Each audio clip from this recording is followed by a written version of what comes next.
Hello everybody. So today I will talk about calculus. The topic today is about limit. So now I will show you how to answer. We have the formula in here. That is about a square minus b square equals to a minus b multiplied by a plus b. So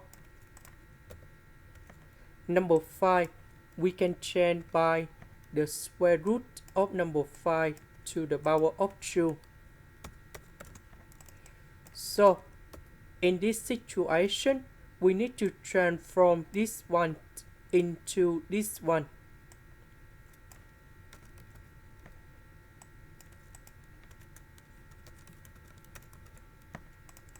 Now, we need to simplify on numerator and denominator.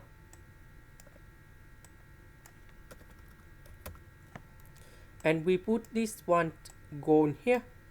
So we have the final answer.